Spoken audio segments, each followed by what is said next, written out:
Bonjour à tous les pêcheurs. Là, aujourd'hui, je vais vous présenter le Strumnag sous tous ses angles. Il y a plusieurs pêcheurs qui se demandent comment est-ce que le Strumnag fonctionne, où qu'on s'en sert, puis à quelle espèce de poisson il peut servir.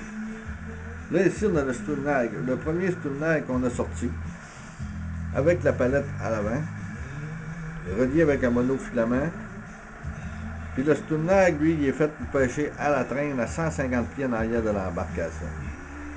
Ce qui fait que le Strumnag est si redoutable, c'est qu'il peut passer dans pratiquement presque pas d'eau, peut-être 3 pieds d'eau. On peut pêcher au bord exactement à l'autre que les ménéciennes.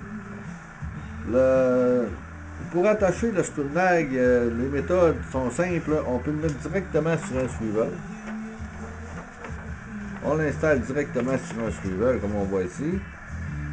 Puis on met un petit plomb en avant.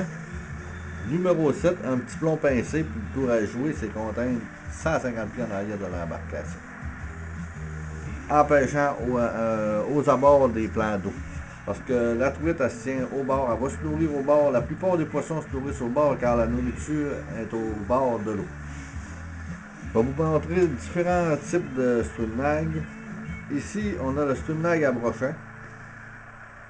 Lui, il est monté sur deux hameçons doubles avec un fil d'acier entre les deux, une soixantaine de livres. Lui aussi est intéressant parce qu'on peut passer près des herbiers, puisque le brochet se cache. Et il y a plusieurs pêcheurs qui ont pogné des gros dorés avec ça, puis d'autres espèces de poissons, de la grise. Fait que quand je parle d'un Strumnag qui est fait exprès pour la mononif, la truite ou le doré, ou le brochet, c'est que bien souvent on a des surprises, ils vont aussi bien marcher pour les autres. Ça dépend du type de pêche qu'on fait. Puis ce qui est plaisant aussi avec le Strumnag, c'est qu'on peut le lancer, ou lancer léger. On peut le mettre sur un Don Wigger. On peut l'installer directement. Il y en a qui le mettent au bout d'une moucheuse, mais ça c'est un peu risqué. On ne peut pas moucher avec ça.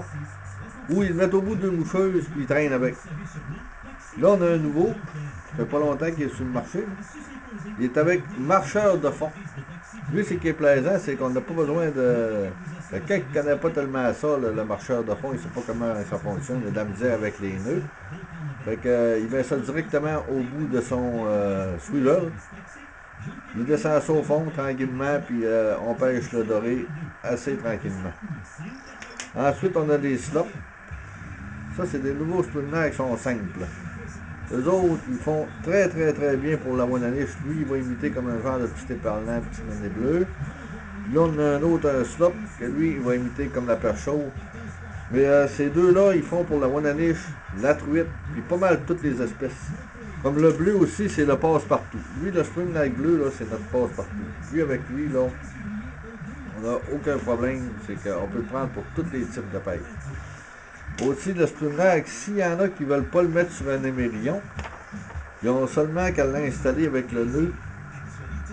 Le nœud qu'on dit type poisson nageur. Ça fait que aussi, il y en a qui mettent une petite nymphe en avant, le petit poids, 4 pouces à l'avant, une nymphe à peu près à 15 pouces plus haut. Mais ça, j'aime moins ça parce que s'il arrive une petite truite de 4-5 pouces et elle saute sur la mouche, ben là, on va la traîner pendant une demi-heure, 3/4 d'heure.